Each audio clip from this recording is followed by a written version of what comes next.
The dream we had, it's done, it's dead, and I'm grieving that right now. It's easy for me to look back and be like, wow, you weren't in a good place. I just about melted the entire world down. It was this close. We have no running water right now. We had such a cushy, comfortable life, and now I'm literally shitting, holding on to a tree, hoping I don't fall backwards into it.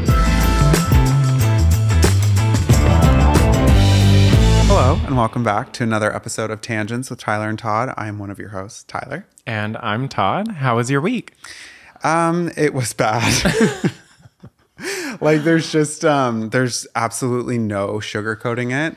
We spent the entire day trying to get water back to the house, and we have no running water right now. We were out in the lake. It's frozen. It was wild. An inch thick of ice formed overnight because it was minus 17 Celsius. I don't know what that is in Fahrenheit, but here in Canada, that was minus 17 Celsius. So yeah, huge shout out to mom and dad for helping us all day, because honestly, we're going to get into it a little bit more, but I just about melted the entire world down. It was the final straw. It was this close. I couldn't deal with it.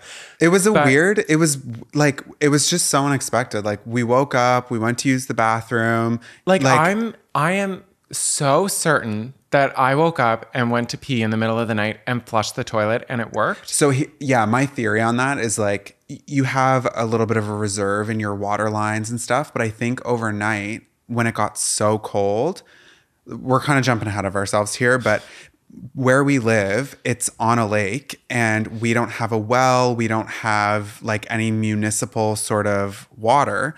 We pull our water from the lake, which is super, super common.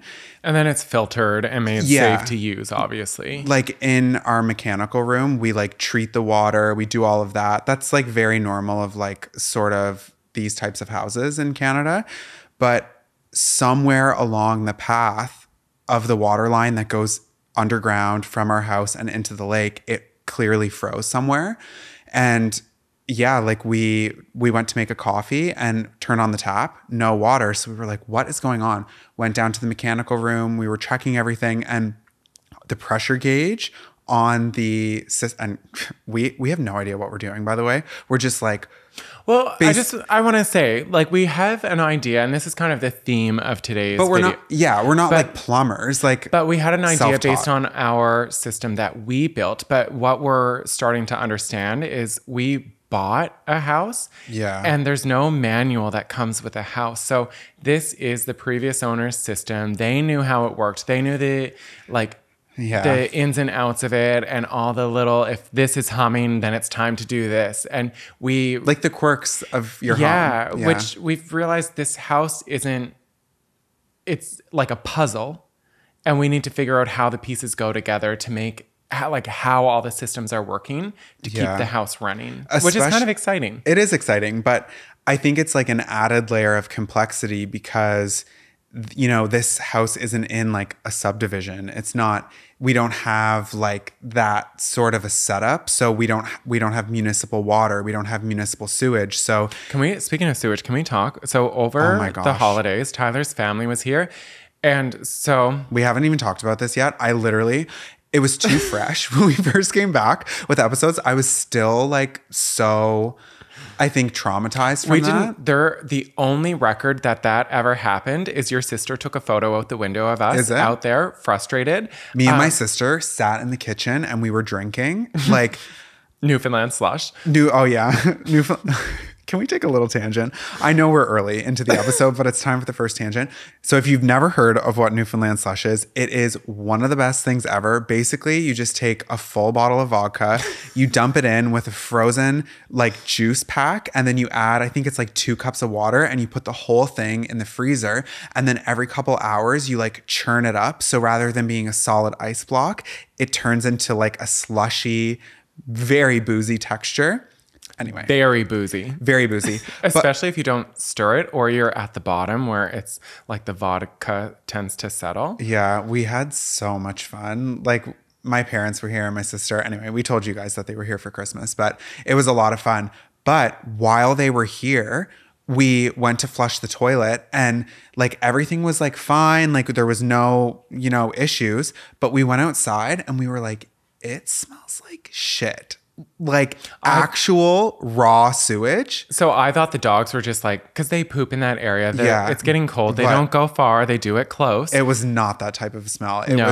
It was wild. And we could not figure out where it was coming from. And then finally Todd was like, it is the sewer. And I was like, no. So the way that the septic works here, because we're on a hill, the septic leaves the house and goes into what's called a septic tank, where your solids sink and decompose to some degree. And then our system, because we're on a hill, the liquid overflows into a separate tank that then when that tank fills, it's supposed to automatically trigger a pump that pumps it into our leaching field, where it goes through a natural process of re-entering the earth. Totally a legal system. Like millions of houses around North America have this set up. Yeah. But especially in like rural places. Yeah. Like I'm sure sometimes like when we're explaining these things, like I want to preface, like if you're in like a condo in like Toronto or New York City or LA, wherever you are, this is foreign to you. It is. It was foreign to me. Like I never. I grew up on septic. I never like. I lived in a community, like in a subdivision with... I'm from the boonies. Yeah, Todd's from the sticks.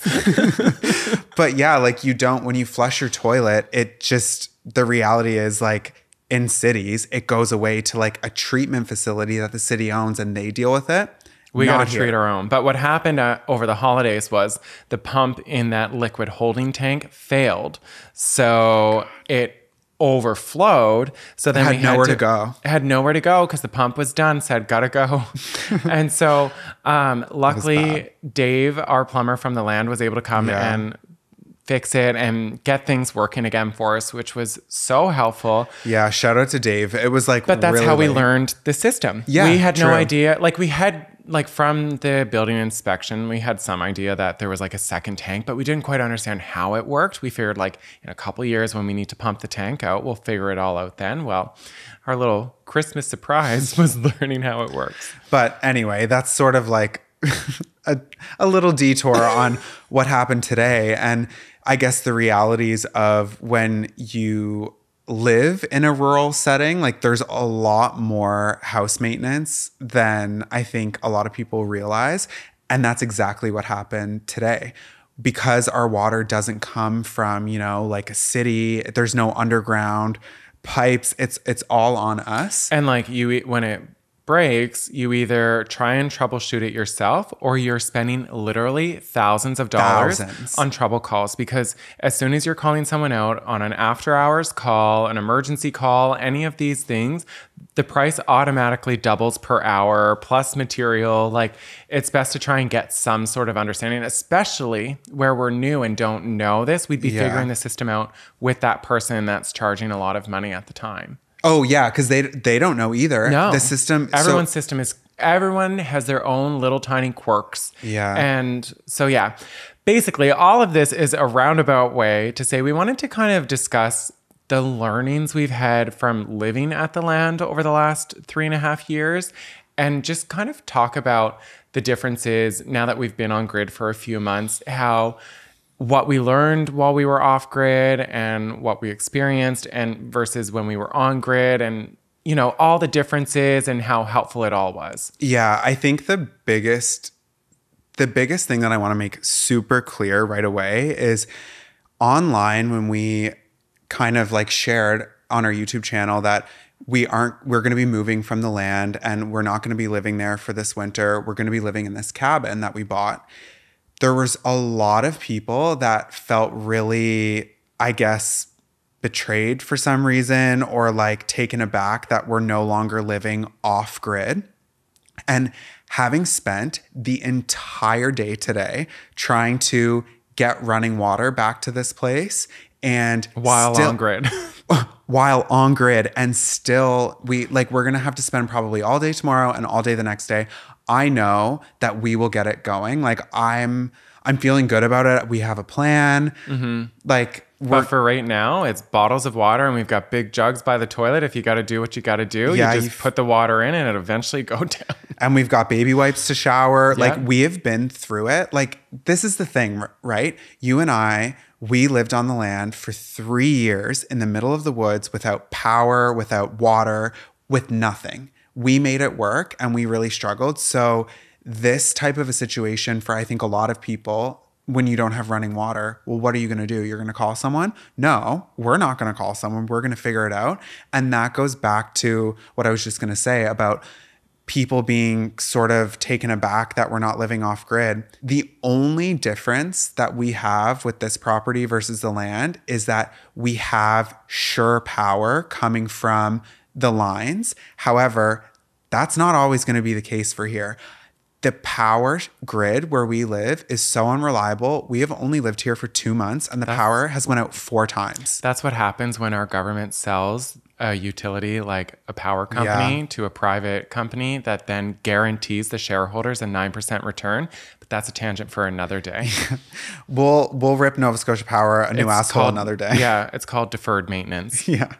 But being legit though, 2 months and the powers went out 4 times. This was the very reason why Todd and I wanted to never be connected to the grid. We wanted to be totally off grid, not having electric. And to sort of back up, being off grid means no water, no sewage, no power. People seem to think that we got a lot of hate too, because if we were off grid, how are we posting online? Yeah, some people just need to go everyone needs a phone. Everyone needs internet now. Like, try do banking, any of that stuff without, like, the whole world is moving to everything online. That's not off grid, in our opinion. But that's what's interesting about the off grid community is everyone can do it differently. But I feel like there's these diehards that if you're not shooting the moose and skinning it to where the next time you go moose hunting, you're not off grid.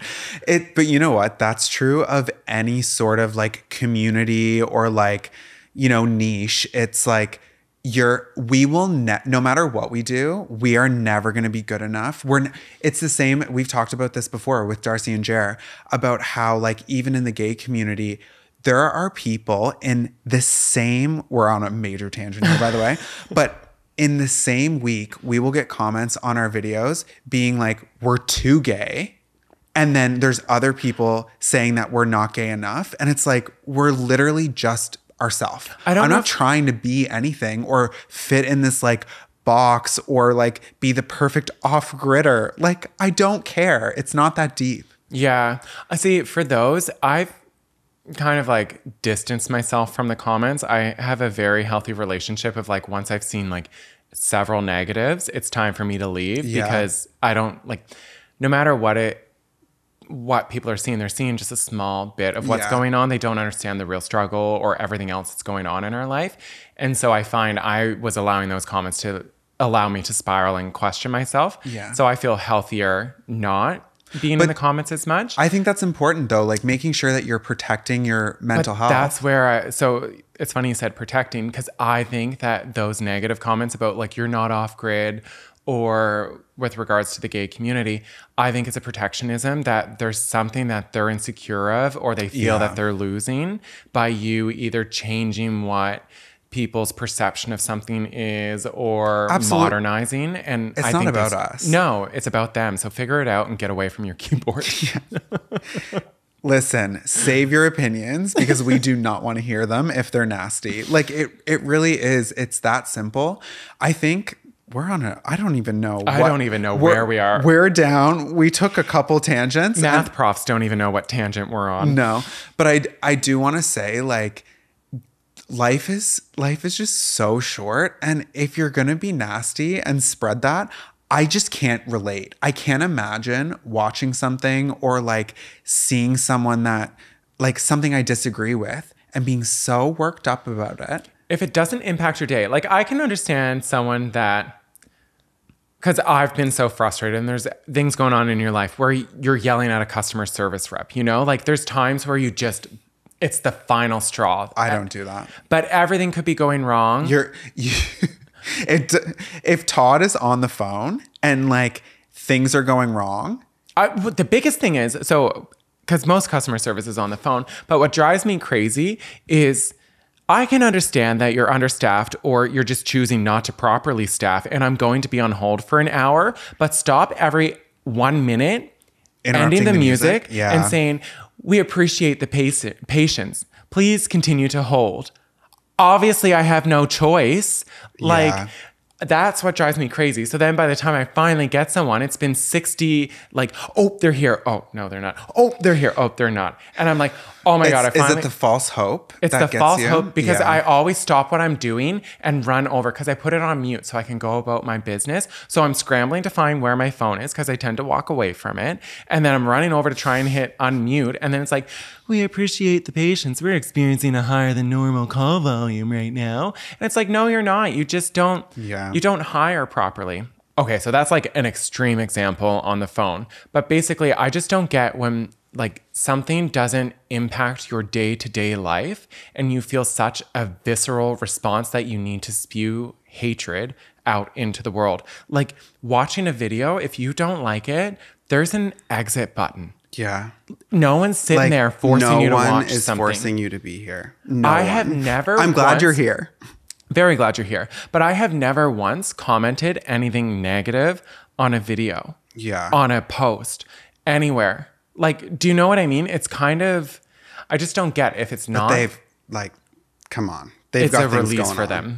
They needed that. And like. They feel like they won. Let's let them have it. But anyway, that's an extreme tangent of what we're actually talking about. We really kind of want to dive into what the experience has been like. The way that we have lived for the last few years is absolutely wild. We did a full podcast talking about how we literally had to go take a shit in a snowbank for days on end. We never had a flushing toilet. Months on end. When winter sets in, winter's not a few days here. Yeah, it's a few months. Listen. It's in this little box in my head. I need to be able to like process it. There's been a lot of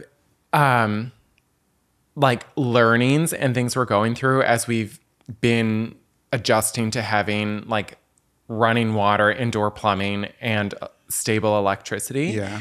And I think it's also kind of a testament to the human ability to survive. Oh, like absolutely. And to adapt. Like we had no choice. Adapt, survive. Like obviously we could have gone and stayed with family and friends, but we didn't want, we like to be independent. Like we don't like to be a burden to people or take away time. We understand that everyone's life is busy and time is the most precious resource we have. So I don't want to take time from people. When I look back, to be really honest, I think that we let our pride really get in the way.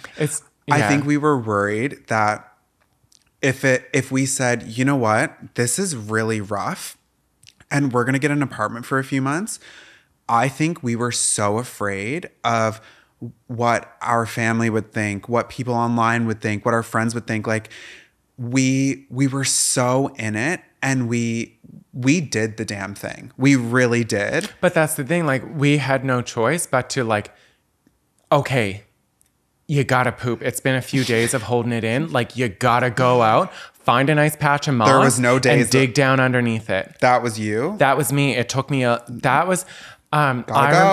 I remember the first time I pooped in the woods, I cried because like, I was like, what have we done? Yeah, how did I get here? Less than a year from us leaving our jobs and hitting the road. And then COVID hit. And I was like, we had such a cushy, like comfortable life. And now I'm literally shitting, holding on to a tree, hoping I don't fall backwards into it. Also, for some reason, like if you just like stumbled along this podcast or this YouTube video, we had full-time jobs. We left, moved into an RV and wanted to travel around North America.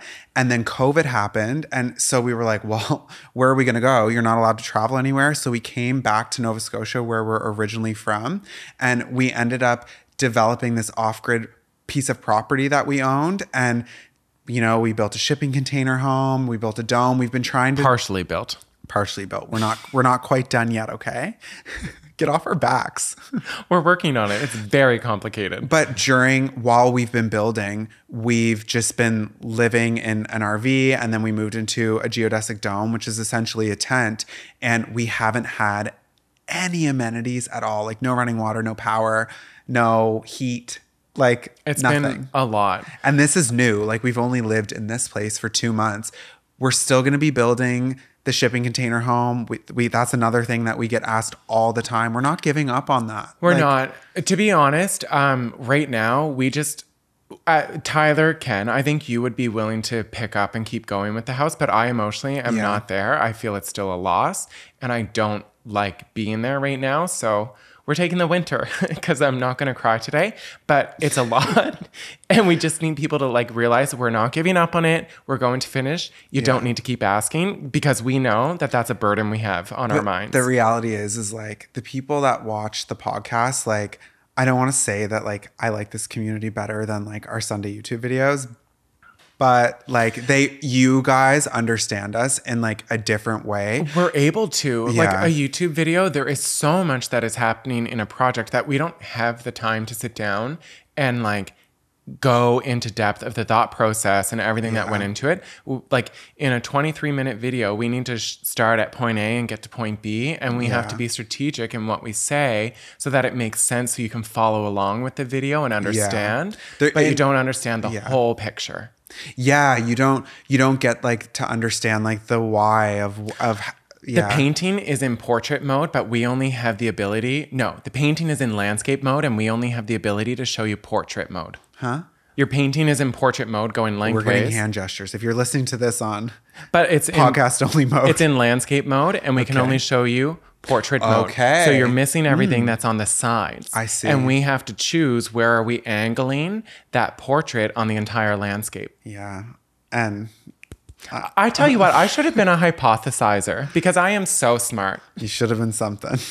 We're going to take a quick minute and thank EarthBreeze for sponsoring a portion of today's episode, which allows us to continue posting content completely free for you. Have you ever wondered why laundry detergent comes in massive plastic jugs? They're heavy, messy, and hard to store. Worst of all, 91% of plastic doesn't get recycled, leaving laundry jugs to sit in landfills for centuries to come. We've officially ditched the jug thanks to EarthBreeze.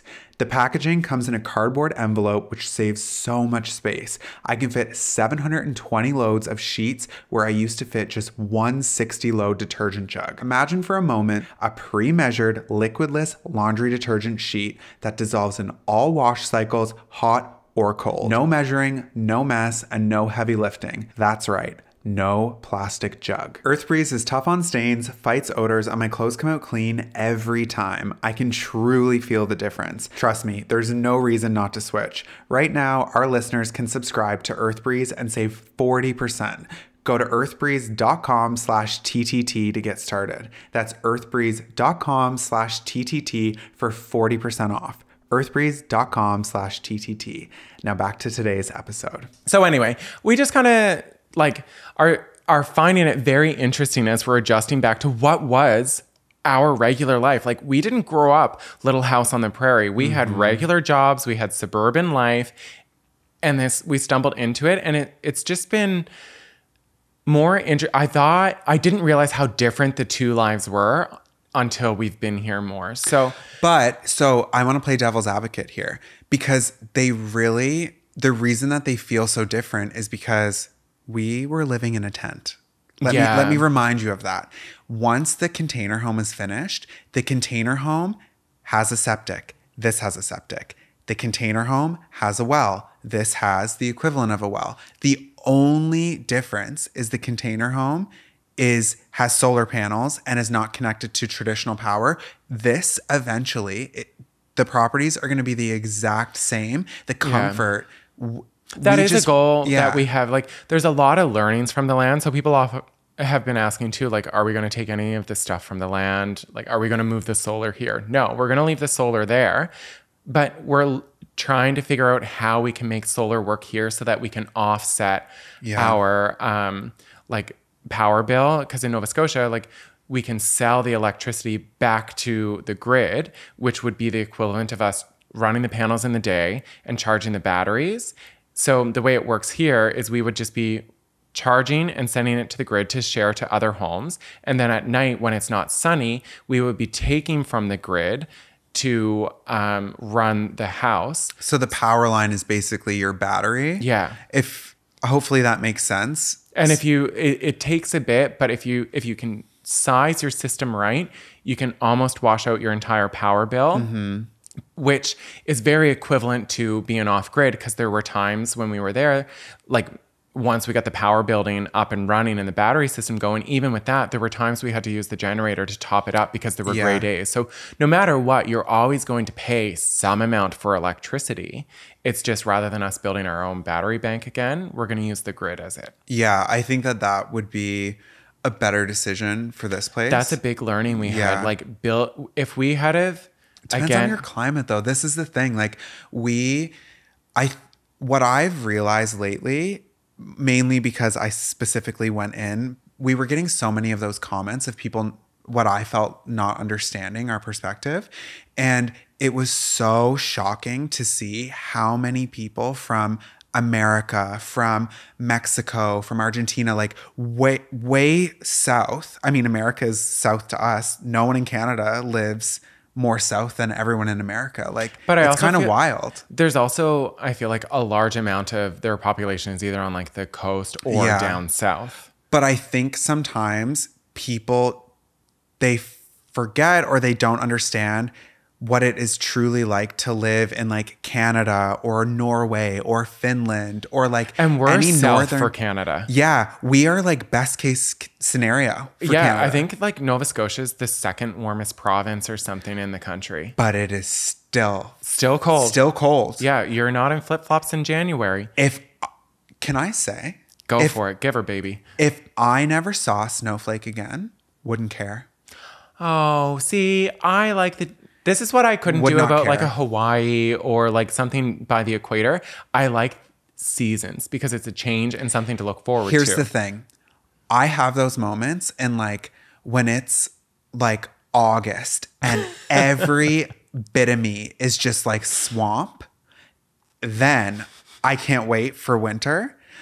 But I think a lot of people that live in southern climates have this idealized version of what winter is from Hallmark movies, from Christmas, like the whole vibe. Yes, it is magical until you have to go out in it and actually deal with it. It's also like, it's beautiful when a snowstorm hits. Love it. Love it. But then the snowplows go out and it's black slush thrown across everywhere and you've got ice here, and like the snow is only white when it's like fresh, and then life happens to it. You've got dirt falling off the trees into it and branches, and I get what you're saying. It's not as picturesque as Hollywood says. Yeah, I love the Hollywood version of winter. We need to find that place and move there. I think I've heard it's in Switzerland.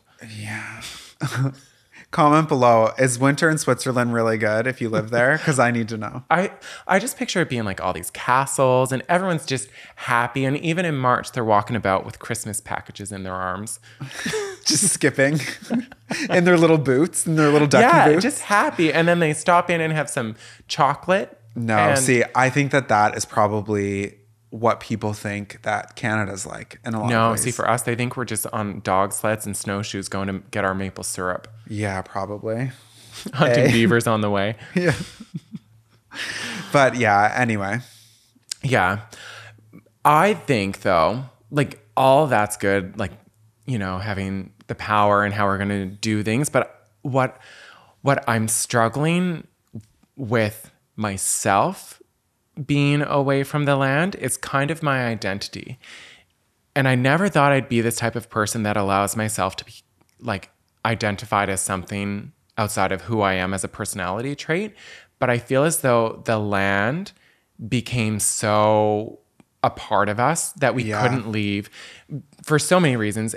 So if we weren't there putting wood in the wood stove every 2 hours at the Dome, everything would freeze. So we always had to be there because we weren't going to ask friends to stay there and keep it going while we went. Like, we're taking a trip to the Caribbean. Can you come and like stay here while we're gone? Yeah, like, I wish. We weren't going to put people in that position. So I find I like when people ask, what are your hobbies or all this? We couldn't even go to Costco. Can we talk about that? Like never mind the Caribbean. We could not go to Costco without coming back and it being freezing. We had to time it on a warm day, load the stove as much as we could. And on a warm day, there was less chance of us like losing heat from the dome. And we still couldn't leave the dogs at the dome. We had to bring them to your parents' house because if we got... Squirrel. And Squirrel, yeah. We love her too. No, we let her freeze in the dome. No, jokes. The cat people will come for us in the comments. Yeah. We don't need that. Squirrel is the queen of this house. She's the queen. I have relinquished my crown. Yeah. But yeah, like that's the reality. We could not leave them because if we got held up, like if there was traffic, if something happened and the fire went out, it would instantly get cold and it would like... they would freeze. Like, we couldn't have that. Pulling in the driveway, we'd be having a game plan. Okay, you're going to run in and get to work on the wood stove. Okay, I'm going to grab wood from the shed so that there's fresh stuff in there to replenish while it's still light out. And then I'm going to get to work on bringing the groceries in and you start putting things away. Like there was just every single thing had to be coordinated. It was such a dance that that's what I find. I don't know how to pass my time without working. Yeah. Or doing, or feeling. Busy. We were always busy with something. We were always going to the spring to get water. We were always getting gas for the generator. We were tending to things constantly. Constant. But I did love how in tune we were with the weather. When we were there, we always knew the long range forecast by heart and we were checking it several times a day. So that we were always able to plan. Like if it was going to be, the dome was comfortable until -10. -10 and below is when we really struggled in it. So if we saw that weather on the horizon, well then we would put water jugs behind the wood stove so that they would heat up and be a thermal mass in there. And then we'd bring in extra firewood and have it lined, like 3 rows lined out on the floor so that we didn't have to open the door as much to go outside. Which I just want to say, like that in itself, to come up with the plan of this is what we're going to do and then to do it, like that's hours. It's literally hours of your day. But it was also, it's a weird thing because I kind of feel like I don't want to like use this inappropriately, but like it's almost like Stockholm syndrome because there's things about it that I loved. It was a game of what are we going to do to be efficient to survive and not die of hypothermia tonight? Do you know what I mean? Like, we were always trying to be like 4 steps ahead, but learning from what we did last week so that we could be more efficient in the hopes of that downtime. Like, which is amazing. Like, it's amazing and it's inspiring. Like, I found it so like empowering, I guess is the right word. I was like, wow, we really are doing this. And we did it for years, but then eventually that sort of just gets replaced with like, okay, but like what else? Like there's other things I want to do. I want to go to Costco and not be stressed. I want to go to Costco and then go to lunch afterwards. Because we have time like without our house without our house freezing, like the little things. I do want to say though, Todd's mom asked us a couple days ago if she could invite her friends over and have like a girls' night at the dome. So they wanted to do sauna, hot tub, the cold plunge. They did that. They wanted to have like drinks and just like have a fun time. And we were like, of course, that would be. It is a lot of fun, especially for that. It made me happy. To see life at the land again, like to have others enjoying the space and like living in it was. I want to say this too. If anyone like to experience that for like a weekend, it is an amazing experience. I don't want to like complain too much about it because it's really cool, but it's when it's day in and day out and you actually have to like load the firewood. You have to heat the sauna. You have to do it all. You're not going home to your house after being like, wow, that was such a like, that was a me weekend. I needed that. Like we needed away from that. Yeah. Because like we were in it every day, but to go away for a weekend and like, if you have the opportunity to like rent a dome somewhere with like a sauna and hot tub, do it. It is absolutely amazing. I do miss the dome. I miss the dome environment inside. I found it very calm. Yeah. Because it was circular. So like, I just found that it was walking inside of there was like walking into a blanket fort as a kid or a warm cocoon of a hug. Like it's hard to explain unless you've been, all your worries like go away until you're like, oh my God, I gotta get water. I gotta fill the generator. April to October is the best time there. Totally. But yeah, so his mom and her friends came over and like we weren't there. Like they had the whole place to themselves. They had fun. They had like a party and like it was a lot of fun, they said. But today when we were dealing with like the water and all of that, we had to go get our water pump. We had to fill up jugs because like still water's not running here, right? We went to the spring to get water and the spring was frozen and like But we stopped into Todd's parents' house and Todd's mom was like, how did you live this way for years? Like she is, even though she's in our life and like she was there, came over to like, visit. She was there like 4 times a week just hanging out with us. But she got to appreciate what it was like having to wake up in the middle of the night several times to like load wood to make sure you're heated. Like, and that was only one night. She couldn't even believe that we did it. Yeah. Anyway, if you're listening and you want to go back, it's open anytime. Anytime you want.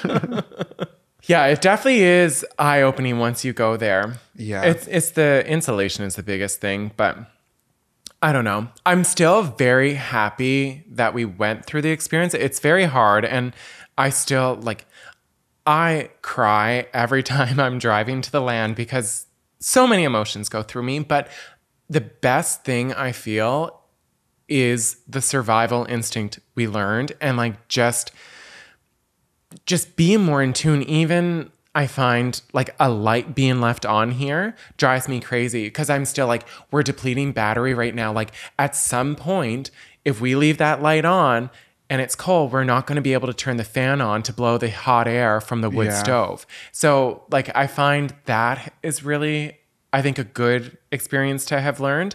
Totally. But even today, like when the water didn't go well, I won't lie, I melted down a little bit because it wasn't good for like 20 minutes. I just needed 20 minutes. But we gave that time though. Like I was just like, are you kidding? I laid face down in the bed and I was just like, I just need out of here. I need to. We thought this was the escape. We had this whole thing. We were talking to Eddie. We were like, do you want to move to the Caribbean? You look like you could be a good dog. You love the beach. You love the beach. And it just winter's tough. We had this like whole conversation. The cameras weren't rolling. It was just the two of us. But I think sometimes people forget that winter is like, it really is supposed to be a time of rest. We forget it.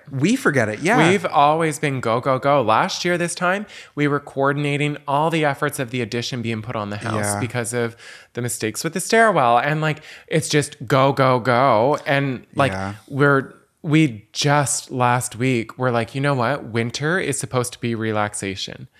And it's supposed to it's a recharge time. So we're trying, consciously trying to reprogram ourselves to allow ourselves to, if we don't want to wake up until the sun comes up, let's sleep past our alarm. The sun comes up around 8:00 right now in the morning. Like if we want to sleep in until 8:00, that's our chance. It's better than the bears. They're all asleep from right through the whole day right now because they're hibernating. At least we're awake for part of it.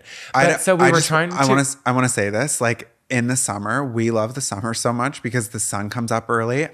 I am such a morning person in the summer, like getting up early. Not right now, you're not. Not right now. But I find it hard to get up before the sun. Mm-hmm. Like 6:30 in the summer, the sun is up. Let's go. Well, even just a couple nights ago, I said to you, you need to snap out of it because right now the sun goes down around 5:30ish. I would say by 6:00 it's dark. I was ready to go to bed at 10 after 7.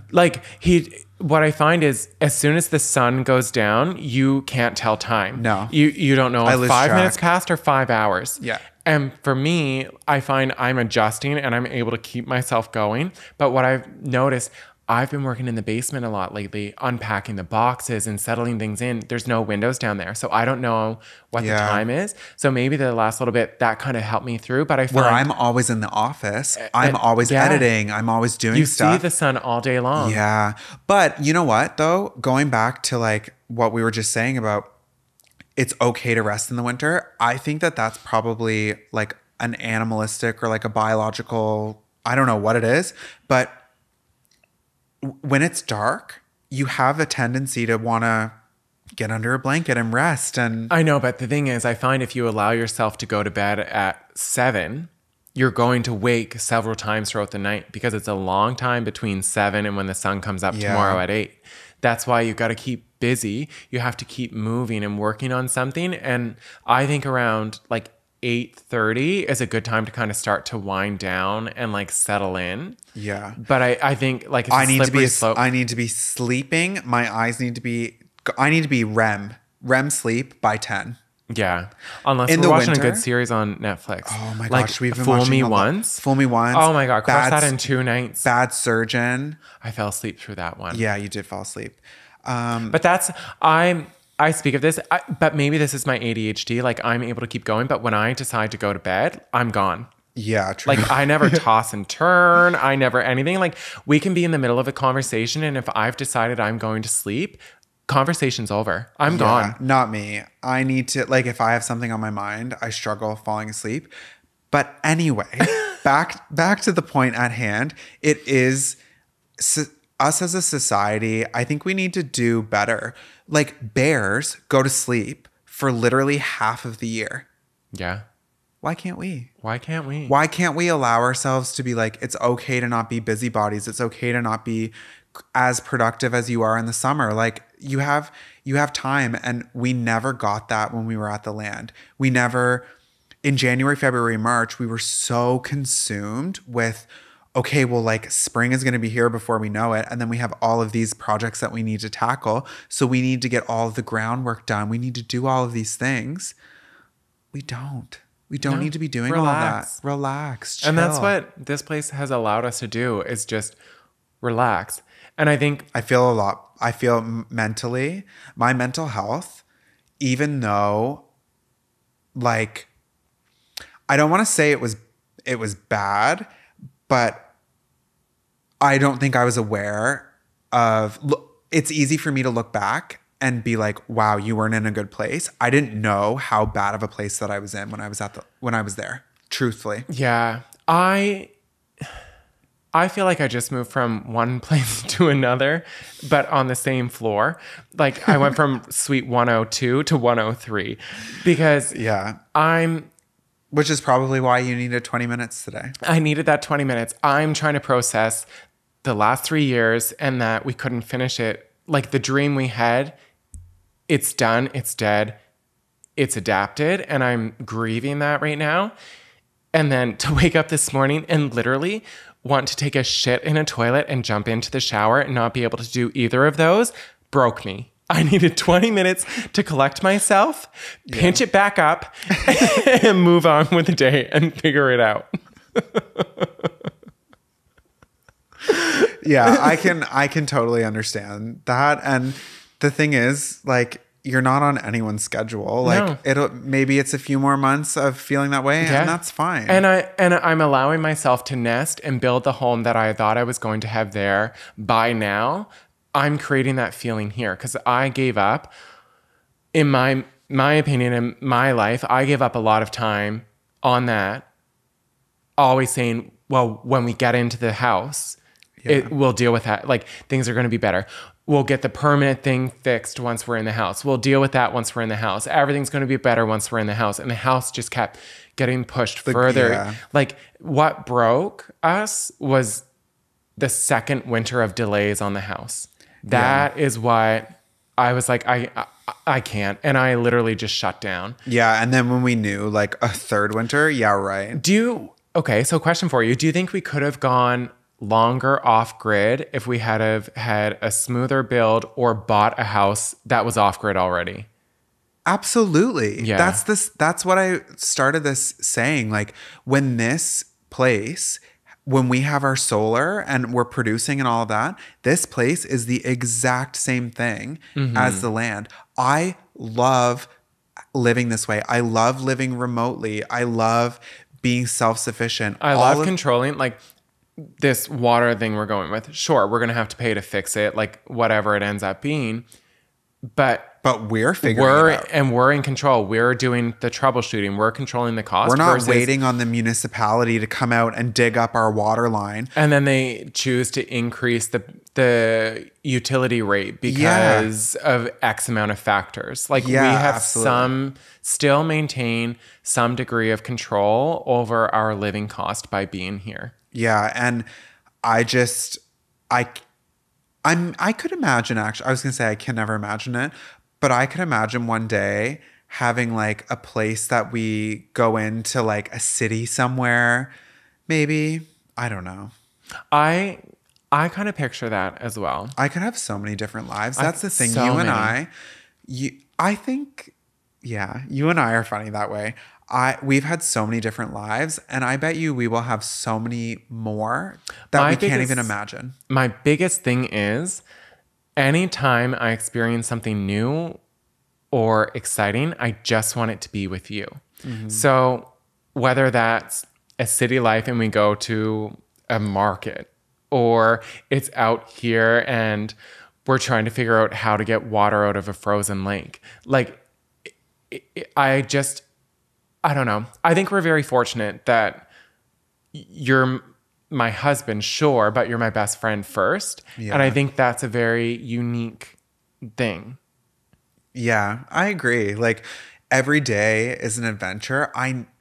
This time yesterday, when we were winding down the day, could you imagine that we were going to spend the day that we had today? And I was intending to paint the bathroom today. I know. My day, that was what... Yeah. Todd does not like it when he has a vision of what his day is going to be, and it not only a wrench is thrown, but it's complete opposite. You struggle with pivoting, which I think people would be surprised. The silver linings of it all, and like pivoting, it takes a while, but I find it. You're good at, like, it's not that bad. But I find I'm easier at, like, the comparison. So, for instance, you were like, this isn't that big of a deal this morning when everything was wrong. We'll figure it out. And I'm the cheerleader. But I was the first one to say, at least we have electricity and heat.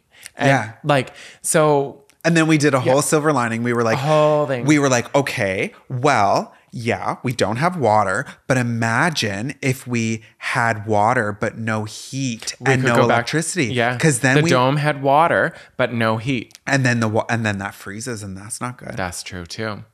That's a double whammy over there. Double whammy.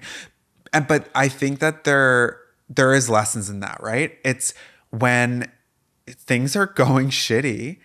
You have two choices. You can be like, oh, this sucks, and be negative and, down on yourself. Or you can be like, you know what? This does suck, but I'm alive and I'm going to figure it out and make the most of your day. We had such a great day, even though it was shitty on paper. We ended up spending it with your parents. I came around. We had dinner. Yeah. We all got to, like, have dinner and drinks together. Yeah. Like, it was... I came around once we kind of started to see what the problem was. It's just, I struggle when... So I always like to make a to-do list for tomorrow, tonight. Yeah. And when I wake up in the morning and that to-do list is no longer attainable... that I might as well throw the whole day out because I'd rather not do anything. Yeah. Because in my mind, I had mentally prepared, had done the research of whatever the project is that I'm going to be doing. I have my materials prepped. I'm ready to go on what I'm intending to do that day. And when something, I struggle with adapting. I think too, like, to be honest, the extra layer when we're, like, filming projects and we're, researching, and we need to have some brain cells being like, what are we going to talk about? What's this video going to look like? It's the reality, right? Yeah. And we were going to be painting a bathroom. Yeah. And then we were actually... big difference. Another silver lining. I was like, you know what? because today this was all going awry, and I was like, we should probably still pick the camera up and document this. Oh, wait, is this video already out? I'm so confused. I have no clue. I don't know. Oh, no. I still feel like I'm confused on dates from the holidays. I am too. I'm just in food coma. So everything that we're talking about now, I'm pretty sure comes out on this Sunday's video. And if not, it was the Sunday before, or it might be the Sunday after. Wednesdays the podcast comes out. Sundays the YouTube video comes out. It'll come out some point. Yeah. But yeah, it can be confusing, especially when we're trying to not haphazardly throw videos together. We want them to be interesting. It's what I said earlier about how we look at what the project is going to be, or what we think the project is going to be, and we figure out how much of it do we need to, where should we update logically on things so that people can understand what's going on. And today, there was no plan of the filming. No. There was no intention of the project. This was not on our radar. We didn't intend to figure out well pumps. Yeah, exactly. It was supposed to be something completely different. That's what our day was. However, I've thought a lot about this. I don't want this to sound wrong or conceited, but I think that our secret sauce, or why we don't tell them what the secret sauce is, baby. Do you know what makes it worse is the you're so I don't know, it's too much. Anyway, I think that our secret sauce is the fact that it isn't scripted. It's not too thought out. We're able to roll with it. I just want to preface, our projects are not scripted, because nothing we do is scripted. You can tell our projects never go to plan. But basically what I mean is, we have an intention, if we're doing a project, that after about 30 to 45 minutes, we should update of what's going on. Yeah. And we just update of actually what's going on. We don't know how far we're going to have progressed. No. We just know that that's probably a good amount of time, rather than talking the whole day. But we also, but before we're filming a video, we're okay, we're using latex paint. Well, why are we using latex versus oil base? We brush up on the why of everything that we're doing, not writing lines like a lot of other YouTubers do. But that kind of goes back though to what I was going to talk about with the off-grid community, and sort of the, I guess, version that is portrayed online, especially on Instagram. A lot of the things that are fed to me are people that are, cooking. There's a great example. There's this woman online that cooks all of these dishes that are very homesteading based. So all of the ingredients, they're her ingredients. So instead of buying mozzarella cheese from Costco, she's making her own mozzarella cheese and making pizzas and doing all of this sort of thing. And it's positioned in a way in her kitchen where it looks like it's very off-grid, very country cottage, but not. You've showed me her, if it's the one I'm thinking of. But not wealthy, very there's kind of humble. Or an oven thrown in a barn. I don't want to knock it, but that's literally the vibe. Yeah. Turns out her family, she's literally a billionaire. Her family owns JetBlue. Really? Her husband owns JetBlue. Wow. And there's so many. That's just one example. There are so many examples. They shoot here, and they live in a house or a condo downtown, and they go out and film there. Absolutely. It's this whole fabrication of they appear as though they're basically settlers from hundreds of years ago, when in reality, that's not their life at all. It's just they're filming and making money by creating a life that's not real. Do you think that added to, you said earlier, pride? Do you think that added to our, why we wouldn't give up? Because could you not see the truth? There are some content creators that are out there that are 100% doing it rough, like we were 100% off grid and stuff. But it's not everyone. It's not everyone, but sure. I find the ones that have the blue check marks or that pop up on your home feed, they tend to have some background story. Yeah, I'll give you a better example that's probably not as specific as that. There's this trend going around. There's only one JetBlue owner. Yeah. Whatever. We'll just blur out the JetBlue. Hey, it's the facts. Like, yeah, anyone else can Google it too. Yeah, for sure. But there's this trend going on now where they'll like be in the middle of like the wilderness, and there's this babbling brook, and they'll whip out a rock and they'll like make a fire, and they'll all of a sudden have a salmon, and then they have like breadcrumbs and onions and peppers, and they're making this like 5-star chef meal. I watched a girl make pasta on the beach yesterday. Yeah. Oh yeah, I saw that video too. Listen, save your curated bullshit.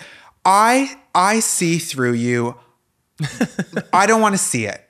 Like those videos are getting millions and millions of views. Ma'am, you brought an entire fridge worth of groceries. You schlepped out through the woods. Your U-Haul is parked right over there. Just off camera, you've got all these lights, all these things. It's this perfectly curated version. So the next time you're out camping, you're like, oh, I should make something. No, I have a can of beans. I have like the basics. Like it's this perfectly curated version.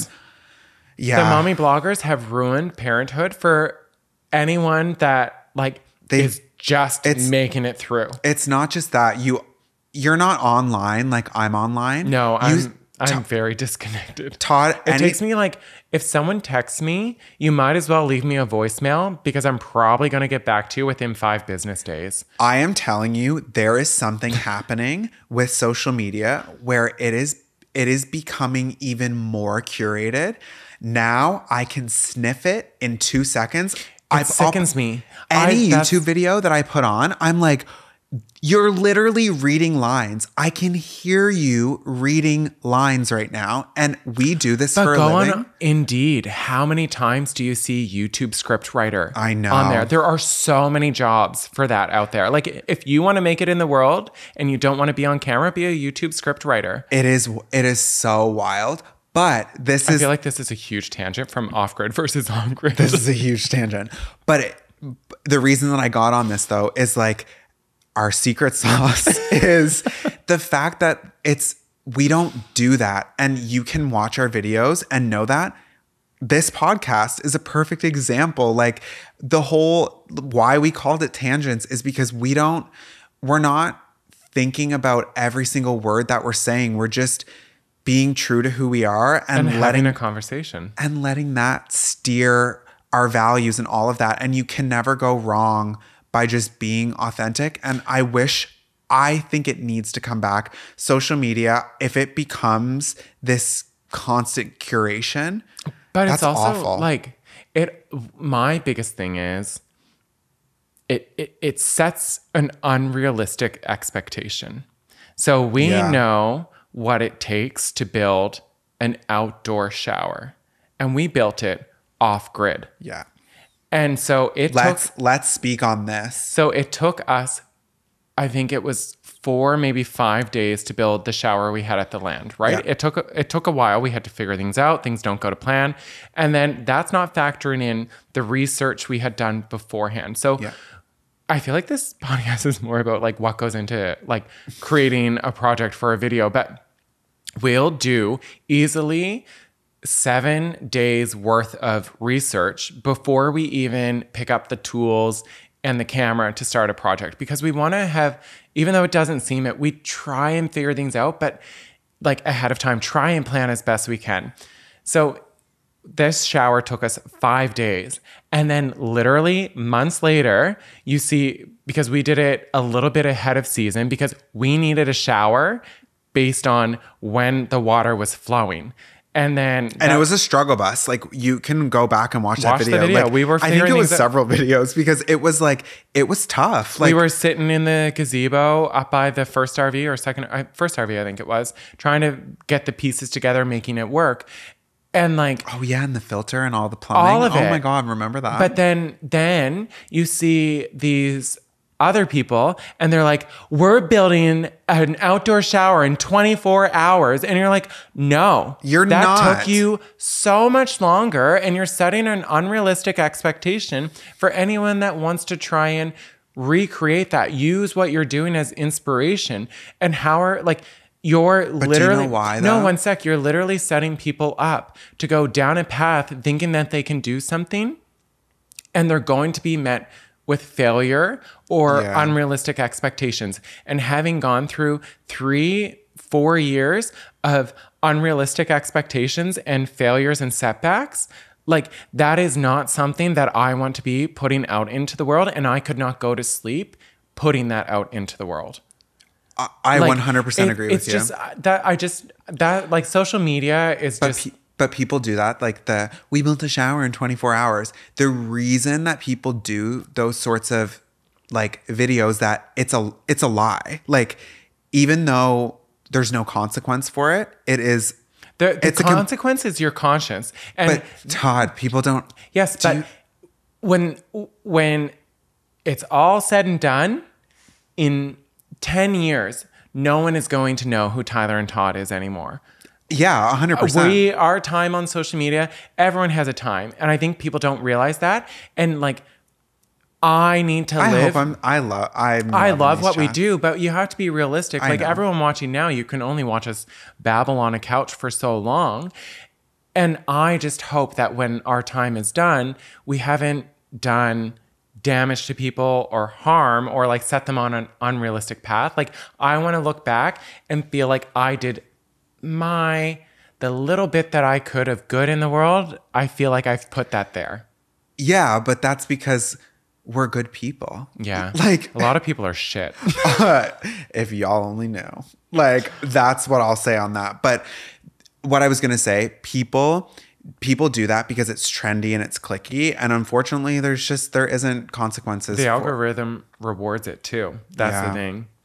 Being realistic of being like, week 6 of our outdoor shower, like, people aren't tuning in for that. They want a 15-minute video of how can I create this? Like, I don't have time. Yeah. I don't have time to learn the real thing. They don't want to see you sitting down having a mental breakdown. I'm guilty of that too. My dad called me out on that the other day. We were looking on YouTube trying to figure out how to do something. And I was sorting videos by the shortest video because I just wanted to know in Cole's notes, how do I do this? I mean, you have ADHD too, so. That's true. I don't got time to read or learn or listen. Spit me out the facts in 10 seconds or less. I'm moving on. Yeah. But yeah, I don't know. I just think like, I don't want to see your sourdough starter that's 100 years old. That's probably not. Like, I just don't want to see it anymore. I'm really tired of it. Like, the over curation of everything, it's getting exhausting. It's also, no one does anything original. Yeah. I feel like we're just ripping content creators now. I mean, sometimes they need to be humbled. They do. #humbled. Okay, so wrapping it all up and bringing it full circle, looking at the last few years, how do you feel about your time off grid versus moving here? Is it positive? Is it negative? How do you feel about this whole experience? You know what? I feel like my answer a few days ago may be different, but today I'm really grateful for it all. Like, I'm grateful for everything that we've learned, the ability to adapt, to think on our feet, to come up with a plan to fix this, like with the water and just everything. I don't know. I'm really grateful. Yeah, I feel the same way. I think for me, it's allowing my parents to help us through this, like being open to receiving help, because for so long I felt like we had to do it on our own. Yeah. But now being back on grid. And for instance, we were talking to our neighbor, Kendra. Yeah. She is such a sweetie. I don't know if she'll ever stumble upon this on the internet, but if you do, we love you. And it was just really sweet. Right now, her basement door is unlocked in case we need to go over and use the bathroom through the night or want to have a quick shower. The only thing is we can't let the cat out when we come in, but it's just an open invitation. And that, like, allowing ourselves to accept that help is something that I don't think we would have had a few years ago. Yeah. That's the other thing too. We didn't really touch on that yet, but being able to have neighbors, and we were really alone in the woods. Like, it was just us. Like, we couldn't walk to anyone's house. I mean, if we went to use Kendra's bathroom, we're not going to do that because it's like, we'll just pee outside. We're used to shitting in the woods. Yeah. Like, we'll shit in between us and Kendra's. Careful if you're walking through the woods, Kendra. But like, it's an incredibly sweet gesture, but it's a very far walk. Like, it's not close enough that we would go do that. But if it goes on for days, I will be taking her up on the shower offer. Absolutely. 100%. But baby wipes only buy you time. Yeah, they just get you from today to the next day. Do they? Yeah, depends what you're up to. They just erase half the damage of the day. Yeah, half the damage. Yeah, that's fair. But yeah, I don't know. I feel a lot. I feel a lot more like myself here. Humble. Yeah. Like, back to basics. Like, it all connects. It all makes sense. And like, you need a community to get through life. You really do. And I think I really missed people. I missed social interaction a lot more than I thought that I did. I feel like that's something we gave up a lot of ourselves. Yeah. And I feel like if the work is on you and I to rebuild those relationships with our friends, that we just... we didn't have time. I was going to say it sounds bad, but we didn't have time. We were trying to survive because of our pride or whatever the reason was that we felt hell bent on living that life and not like bending from it. We let our social life sacrifice. And that's something we need to... But that's the thing. When you live that way, what people don't tell you online, when you're providing your own heat and you're doing all of these things, making your own food and whatever, you're not hanging out with your friends. No. You're not going out to a movie. You're not going to dinner. You're doing that because it's a full-time job, caring for your property and homesteading. And yes, it's a beautiful life, but there's a lot to it. And on the one day that it's above freezing, you're relaxing. You don't want to drive into the city to go to lunch. You are not making sourdough bread, let me tell you that. Anyway, this was more tangents than I thought that Way this more was going to be. But cheers. I really enjoyed this conversation, but we're not done with you yet. It's time for tea. Time to spill some tea. You ready? I'm ready. I'm always ready for some tea time.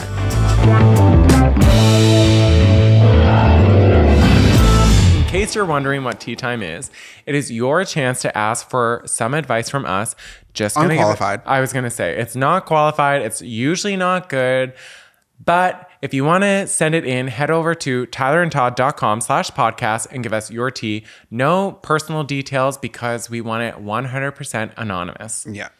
You ready? Ready. I travel for work, and this one time, me and another colleague were in the same hotel for a day and night. We go out to eat and kill time, and I'm 100% sure he wanted to make a move on me. We spent time at work together, so I know what type of girls he likes, aka slim. And I know I'm not falling into that type. But hey, maybe something has changed and he is clearly making moves. So I get him to come to my hotel room and, kiss him. We are on the bed. You know the whole drill. He then stops me and is like, I'm sorry, I can't do this. I don't sleep with colleagues, blah, blah, blah, blah, blah. I'm like, why the F did you lead me on all day? Whatever, it's fine. It's not like I wanted more than a one night stand anyway. We usually don't work closely together, but we are going to be doing some training together soon. And even though I don't like him, I actually find his face stupid now, and I'm glad we didn't have sex. How can this not be awkward? What do I do? Okay, here's my hot take on this.